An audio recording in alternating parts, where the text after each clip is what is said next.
Hello student. आज हम लोग बात करेंगे मोशन ऑफ सिंपल पेंडुलम के बारे में, अर्थात सरल लोलक की गति के बारे में। तो सबसे पहले इसकी परिभाषा देख लेते हैं हम लोग। यदि किसी पदार्थ के भारी से भारी लेकिन बिंदु सदृश कण को एक द्रव्यमान रहित लंबाई में न बढ़ने वाली एवं पूर्ण लचकदार डोरी के एक सिरे से बांधकर किसी दृढ़ आधार से लटका दे तो इसे हम क्या बोलेंगे, सरल लोलक कहेंगे। व्यवहार में क्या होता है, इस प्रकार का जो सरल लोलक है प्राप्त करना असंभव है। क्यों? क्योंकि यहां पर बोला गया है भारी से भारी लेकिन बिंदु सदृश कण एवं द्रव्यमान रहित लंबाई में न बढ़ने वाली पूर्ण लचकदार डोरी हम लोग प्राप्त नहीं कर पाएंगे। ठीक है, तो ये क्या है, एक आइडियल परिभाषा है सरल लोलक की। तो इसका जनरल सी परिभाषा अगर हम लोग देखें तो धातु के एक ठोस गोले को अगर हम लोग एक पतले हल्के धागे से बांधकर किसी भी दृढ़ आधार से अगर हम लोग उसको लटका देते हैं तो इस प्रकार हम लोग उसको एक सिंपल पेंडुलम बोल सकते हैं। ठीक है, और जो धातु का गोला अगर हम यूज कर रहे हैं उसको हम लोग बोलेंगे बॉब। ठीक है, तो यहां पर क्या करेंगे, केंद्र के ओ बिंदु से यहां पर जो है पॉइंट एस की जो लंबाई है वो उसको हम लोग बोलते हैं लोलक की प्रभावकारी लंबाई, अर्थात ये धागे की लंबाई है। प्रभावकारी लंबाई अर्थात ये जो बॉब है उसके केंद्र बिंदु से पॉइंट एस तक की ये टोटल डिस्टेंस है। ठीक है, तो ये है इफेक्टिव लेंथ लोलक की।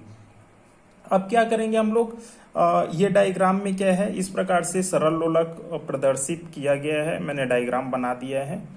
इसमें क्या किया है, एक ठोस गोले को हम लिए हैं और उसको हम लोग क्या किए हैं, ओ से पतले एवं हल्के धागे से बांधकर क्या है एस पॉइंट तक लटकाया गया है।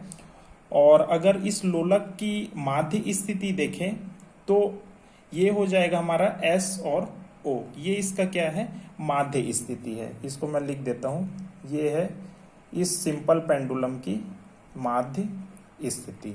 ठीक है, तो यहां हम लोग क्या करेंगे, इक्वेशन ऑफ मोशन निकालेंगे सिंपल पेंडुलम के लिए। साथ ही साथ बहुत ही सिंपल मेथड से यहां मैं आप लोग को बताऊंगा कि किस प्रकार से इक्वेशन ऑफ मोशन हम लोग निकालेंगे सिंपल पेंडुलम की। तो देखिए, यहां हम लोग मानेंगे, माना क्या है, लोलक की प्रभावकारी लंबाई L है और लोलक का जो द्रव्यमान है सपोज हम लोग मान लेते हैं m, अर्थात ये जो बॉब है उसका द्रव्यमान क्या है, m। तो देखिए स्टार्टिंग में क्या होगा, ये स्थिर होगा। ठीक है, अब इसको अगर हम लोग थोड़ा सा फोर्स लगाएं, फोर्स लगा के पॉइंट P तक ले जाएं तो ये क्या होगा, थीटा एंगल से विस्थापित होगा। तो थीटा यहाँ पर क्या है, इस लोलक का कोणीय विस्थापन है, साथ ही साथ जो x है इस सिंपल पेंडुलम का रेखीय विस्थापन है। ठीक है, तो देखिए इस सिंपल पेंडुलम में किस प्रकार से फोर्स अप्लाई हो रहे हैं डायग्राम के थ्रू अगर हम लोग समझें तो देखिए स्टार्टिंग में क्या रहता है, ये फिक्स रहेगा, लंबाई L रहेगा और ये फिक्स रहेगा एक ही पॉइंट पर। अगर हम लोग फोर्स लगाएं तो ये x दूरी विस्थापित हो जाएगा, साथ ही साथ यहाँ पर थीटा एंगल बनेगा जो कि क्या है, इसका कोणीय विस्थापन है। ठीक है, तो देखिए पॉइंट P पर जैसे ही ये बॉब पहुंचेगा, यहां पर क्या है, किस प्रकार से फोर्स लगेंगे, साथ ही साथ यहां पर क्या है, हम लोग बोल सकते हैं कि जैसे ही पॉइंट O से पॉइंट P पर ये बॉब पहुंचेगा तो यहां पर हमारे पास घटक बल प्राप्त हो जाएंगे। ठीक है, तो देखिए जो ये बॉब है उसका द्रव्यमान क्या है, m है, तो और ग्रेविटेशनल जो एनर्जी है वो क्या है, g है। तो यहाँ पर क्या है, mg जो बल लग रहा है वो ऊर्ध्वाधर क्या होगा, नीचे की ओर लगेगा, नीचे की ओर लगेगा, अर्थात यहाँ पर अगर थीटा का मान ये है तो इसको अगर हम लोग बढ़ाएं तो ये इस एंगल का मान कितना हो जाएगा, थीटा हो जाएगा। ठीक है, तो इसको हम लोग क्या कर सकते हैं, दो घटक बल में डिवाइड कर सकते हैं। कौन कौन सा होगा, ये होगा हमारा mg साइन थीटा और mg कॉस थीटा। ठीक है, तो देखिए यहां पर ये एंगल थीटा बना है, मतलब ये वाला पोर्शन क्या हो जाएगा mg cos थीटा के फॉर्म में, और जो बचेगा वो क्या हो जाएगा mg sin थीटा के फॉर्म में। ठीक है, और यही mg जो sin थीटा है वो क्या है, एक प्रकार से रिस्टोरिंग फोर्स है, प्रत्यानयन बल है, जो गोलक को माध्य स्थिति में लाने का प्रयास करेगा। ठीक है, तो यहाँ फोर्स की वैल्यू अगर देखें तो F इक्वल टू हम लोग क्या लिख सकते हैं, minus mg sine theta. Minus sine denote कर रहा है कि ये विस्थापन के जस्ट अपोजिट लगेगा। ठीक है, एक दूसरे के अपोजिट हैं। ठीक है, तो यहां से F इक्वल टू हम लोग क्या लिख सकते हैं, माइनस mg थीटा। यहां पर जो साइन थीटा है इसको हम लोग माने हैं, सपोज एंगल की वैल्यू बहुत ही कम है, अल्प कोण के फॉर्म में माने हैं, तो ये हो जाएगा हमारा F equal to minus mg sine theta. Equation number first मान लेते हैं।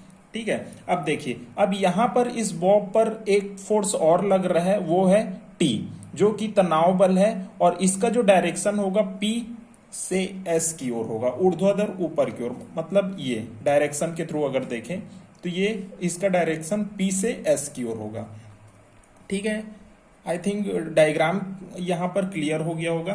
तो यहां पर क्या है, हमारे पास इक्वेशन जो आया है F equal to minus mg theta, equation number first मान लेंगे। अब हमको क्या चाहिए, थीटा की वैल्यू चाहिए, तो थीटा की वैल्यू हम लोग यहां पर निकाल लेंगे। थीटा इक्वल टू क्या होता है, चाप बटे हम लोग त्रिज्या लिख सकते हैं। ठीक है, तो देखिए डायग्राम के थ्रू अगर देखें तो चाप किस प्रकार से बन रहा है, यहाँ चाप की वैल्यू क्या है, O और P, ये क्या है, एक वृत्त के फॉर्म में है, और ये क्या है, एक चाप के फॉर्म में यहाँ पर डिनोट हम लोग कर सकते हैं, या दर्शाया गया है, या दर्शा सकते हैं। ठीक है, तो यहाँ पर क्या है, ये OP क्या है, चाप है, और SP क्या है, त्रिज्या, और SP क्या है, इफेक्टिव लेंथ थी, तो यहाँ पर त्रिज्या के फॉर्म में ही है।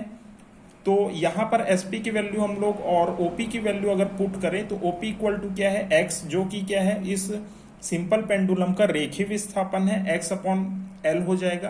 तो यहाँ पर हम लोग थीटा की वैल्यू निकालनी है, तो थीटा की वैल्यू हम लोग इक्वेशन नंबर फर्स्ट में पुट कर देते हैं, तो F इक्वल टू हो जाएगा minus mg x upon L।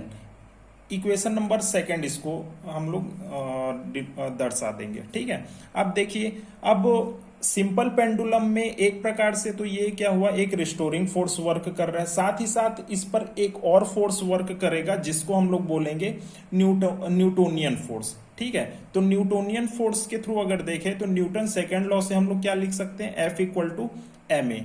ठीक है, तो F equal to m a अर्थात एक्सिलरेशन, ए इक्वल टू हम लोग लिखते हैं d square x upon D T square. Value को पुट करेंगे तो यहां से ये हो जाएगा F equal to m D square x upon D T square. Equation number इसको क्या देंगे, थर्ड देंगे। ठीक है, इक्वेशन नंबर थर्ड हो गया। अब देखिए, अब यहां पर हम लोग इक्वेशन नंबर सेकंड और थर्ड को देखें तो उसको हम लोग इक्वल कर सकते हैं, अर्थात फोर्स की वैल्यू इक्वल होगी। तो यहां पर देखिए वैल्यू को पुट करते हैं तो ये हो जाएगा M D square x upon D T square equal to equation number second से M G X upon L. M और एम कैंसिल हो जाएगा, बचेगा हमारे पास D square x upon D T square equal to minus G X upon L. इसको transfer अगर करें तो ये हो जाएगा हमारा D square x upon D T square plus G X upon L equal to 0। और आगे सॉल्व करें तो d square x upon D T square plus omega square x equal to 0, अर्थात यहाँ पर जी अपॉन एल को हम लोग मानेंगे ओमेगा के स्क्वायर, जो कि कांस्टेंट टर्म है। ठीक है, तो ये जो इक्वेशन है d square x upon D T square plus omega square x equal to 0, ये क्या है, एक सरल आवर्त गति का समीकरण है। किसका, ये है सिंपल पेंडुलम का, सिंपल पेंडुलम का। ठीक है, साथ ही साथ यहाँ पर आवर्तकाल की वैल्यू देखें तो t इक्वल टू हम लोग क्या लिख सकते हैं, 2 पाई अपॉन ओमेगा। अब वैल्यू को यहाँ हम लोग पुट कर देंगे, ओमेगा की वैल्यू, ओमेगा की वैल्यू यहाँ से पुट करेंगे, ओमेगा इक्वल टू क्या हो जाएगा, अंडर रूट जी अपॉन एल। ठीक है, तो ये अपॉन में है तो ये हो जाएगा हमारे पास t equal to 2 pi under root L upon G. तो ये हो गया हमारे पास आवर्तकाल का फॉर्मूला। ठीक है, तो यहाँ हम लोगों ने बात किया सिंपल पेंडुलम और सिंपल पेंडुलम का इक्वेशन ऑफ मोशन निकाले हैं। नेक्स्ट वाली वीडियो में मैं बताऊंगा आपको इसमें स्पेशल कंडीशन किस प्रकार से लागू होते हैं, वो नेक्स्ट वाली वीडियो पे रहेगा। ठीक है, थैंक यू।